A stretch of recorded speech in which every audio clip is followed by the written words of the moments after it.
I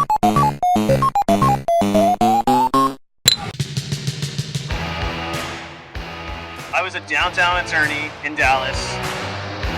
This is not even comparable. Having places like this forms communities. Taking a step back in time, retired attorney Corey Hyatt brought back to life old school arcade cabinets, neon lights, and the sounds of buttons and laughter, not just to play some games, but to build a community. Here, we'll not only relive the magic of the 80s, but share it through the adventures of a local hangout where strangers become regulars and retro games bring people together one quarter at a time.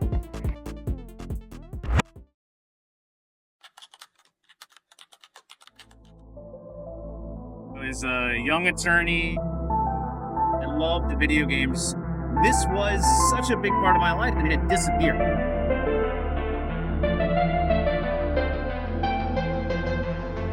One day, I went and I kind of looked up what arcades were left in the area, and it was not great. They were all big kind of national chains, and they mostly just had these ticket games that were fine, but not what I wanted to play. I wanted to play things like Simpsons, Mortal Kombat, Galaga, Miss Pac-Man. So after a little bit of thoughts, I said, maybe I could just buy an arcade game. Bought this arcade game, and I put it in our garage, and all of a sudden, it was the most popular thing we had. We couldn't take ourselves away from it, and I said, wow, there's some sort of magic here. And I started buying more and more and more. Almost immediately after buying that and seeing how my friends responded to it, I went to the law firm and spent about 3 hours typing up a full business plan. We called up her brother, who was living in the area. We were like, we have this crazy idea. And he was basically just like, let's do it. So we started the work and we went kind of nuts. There were lots of concerns. It was a rundown, still is kind of a rundown shopping center. But we thought, it's very nostalgic. It's very retro already. Let's throw this retro concept there and see how it works. And honestly, it just ended up being bigger than we ever expected. What makes this place really special isn't just the retro games, it's what they represent. Built from the ground up by someone who left behind a stable legal career to choose a passion, this arcade is a modern-day nod to the American dream. It's proof that you can carve out your own space, stay true to your roots, and still bring people together. In general, the goal is still preserve arcade culture and figure out ways to keep people coming. And so one of the things that we do at Free Play that's different than everyone else is every single one of the games here is authentic. But what we found is that more than anything, having places like this forms communities. Like, these are games that don't exist like in very many places in the entire world, and so when people see them, it's really, really special for them. But we've also seen like these long-term happiness, and so we've seen people meet at Free Play, go on dates at Free Play, get engaged at Free Play, get married at Free Play. We have people who came here when they were first dating, and now they've got families that they bring here. And these little kids who were like 10 when I met them, they've come here and worked for us. And like, we've been their summer jobs or their college jobs, stuff like that. So we changed the arcade world, but we also changed so many people's worlds by doing something like this. Almost like monthly, I get these people that we've inspired, and like, that's really incredible.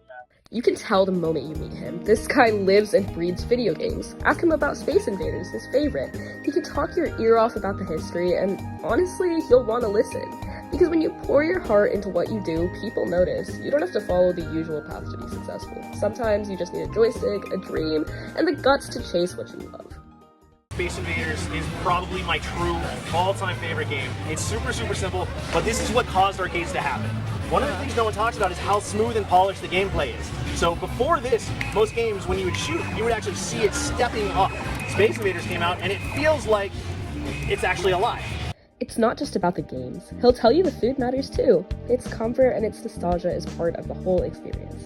Just like the arcade, it's a little slice of America. Simple, familiar, and made with care. So this is a double pepperoni hot honey pizza. I was in New York City, and I went to a pizzeria that I had always really respected. They had released like a pizza book a long time ago, back in the 80s. And I went there, and I noticed that they had these big things of hot honey that they were putting on so many pizzas. And I was like, is that good? And they were like, come on, let's see. And I ate one, and I was like, oh my God, I have to bring that to Free Play. My family's entire businesses when I was growing up, we owned cafes and catering companies. So we were kind of in the service industry already. And so I had a lot of kitchen knowledge, food knowledge, and I also had a big family that all had that knowledge. And so one of the things we needed to do when we launched this is to make it so that you would find food that you would expect, but it was going to be really good. We're in fact the only arcade that's ever won a national or regional food quality award. The best thing is our food has also evolved though. This is a modern release, that's a modern release, and they're really good. In today's world, I'm struggling to find as much good food.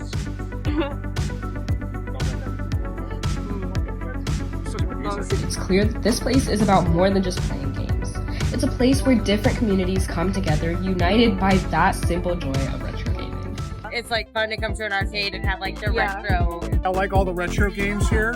I like the old games. It's like nostalgic, even if most of the games came out before we were alive. Right. Yeah. When I was younger than them, I mean, some of these games I played all the time. I can like live my mom's like childhood. We were just playing skee-ball, and I used to play skee-ball with my mom whenever we would go to like Chuck E. Cheese. Romina, how do you think the food is? Honestly, this is really good. I got the chicken pesto sandwich. Okay, Emily, how do you think your food is? My food is amazing. And what do we think about the pesto pizza? I think it's amazing. What do you think, Siyona? I think it's filled with flavor, super delicious. Let's come again. Yes. Yeah, guys, let's wave at the mirror. Ready?